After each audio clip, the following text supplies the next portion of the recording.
In this class, I'm going to teach my beginners mostly about how to paint these bleeding hearts with a wet on wet technique. I have imidazzle yellow, so think primary yellow. You can use imidazzle lemon, you can use any other yellow, and then I want to use quinacridone red and bright rose. You can use only one if you want to, one pink. The first thing is to wet this left side of the heart. We're gonna wet it, and then we're going to grab a brush. I'm actually going to use my quill brush, but please don't worry about like having the same brushes. So you grab water again, and you can have a lot of water at first, because what matters is at the very end, before you are ready to apply the colors, right? That's when it matters how much water you left there on that paper. So what you're gonna do is grab that brush. Now my brush has water in it, so I do have water, just not too much. If it feels too much, you have to kind of slightly maybe wipe it on a towel. Now I'm gonna feel it out. I want to grab something that feels like milk. Think milk. There's our yellow, right? But we also want some of the red. So I want you to grab a little bit of that red and kind of drag it over here. Don't try to mix it too much. You have some paint. I actually have a chunk here, and I was not gonna worry about it, but I want to show this properly. So I just removed that chunk. Now with that brush, I'm going to find a couple areas where I want to apply these yellowish undertones, maybe over here. So just apply it a little bit, just like this. What we're gonna do is, with that same dirty brush, we're gonna dip it slightly in water, just the tip of the brush, so there's enough of water. And we're gonna grab more of the quin red, just like this. It feels more like milk-like ratio, right? We can try to grab a little thicker, like half and half. Let's feel it out. So it's more like a half and half. And then some of this half and half of bright rose as well. So think like that creamer of your coffee for your coffee. And now you're gonna start, let's say somewhere halfway. You're gonna touch the paper, but quickly go down and press a little harder with your brush to release more paint. The same thing here. We still have paint on our brushes, right? If you don't feel like you have enough, go back, grab this half and half like ratio of quin red and bright rose, and start somewhere where it's really more paint, or more color in that reference. Somewhere here. I kind of go up and down, and then I go closer. I'm going to go closer towards this part, and then from here on, I'm going to drag the brush all the way down. Press harder. Don't release. Don't let go yet. And then once you're here, that's when you let go. Now I'm going to grab more of the paint. So there's my half and half, maybe between like milk and half and half. We're gonna do the same thing here in the middle somewhere. Try to find the pointy part of your brush. Now touch it quickly and then go down, right away go down.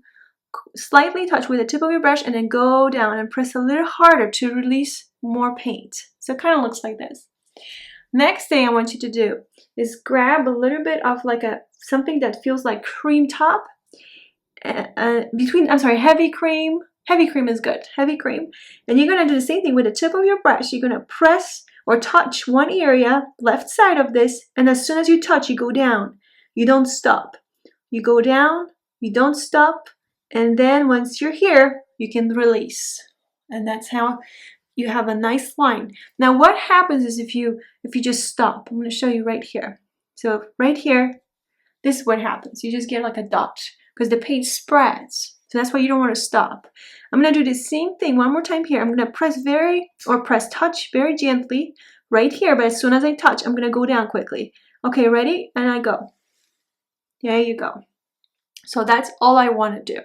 Now, this is what we're going to do. We're not going to make it too vibrant, like too rich. What we're going to do is we're going to clean our brushes quickly. So what I'm going to do, first of all, what you want to do is zoom in onto the reference image so you can see that part very well.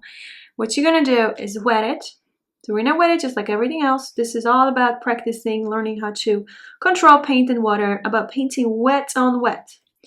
We're going to wet it all. Here, it doesn't matter, like it's up to you how far up you want to go. You can even finish the whole stem, and that would be great for practice. It's yellow.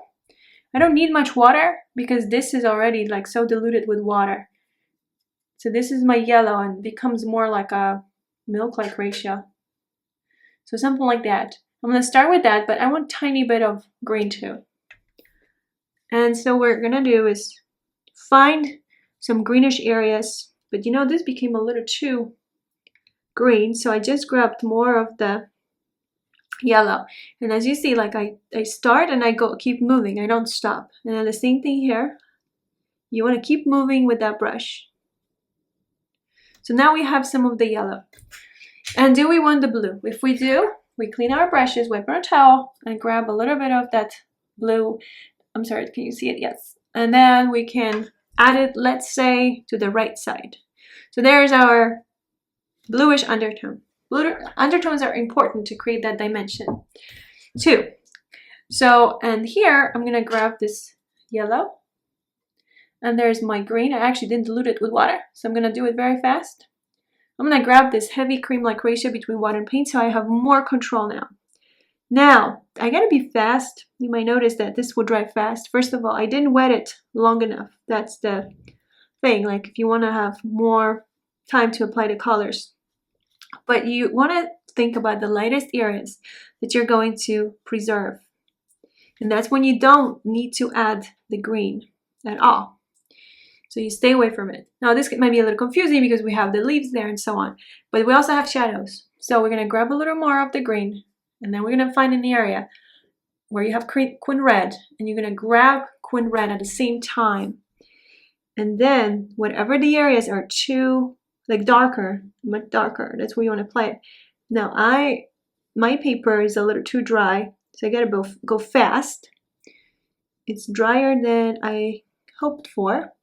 So I'm moving faster just so I can apply the colors still wet on wet. I don't want to do this wet on dry.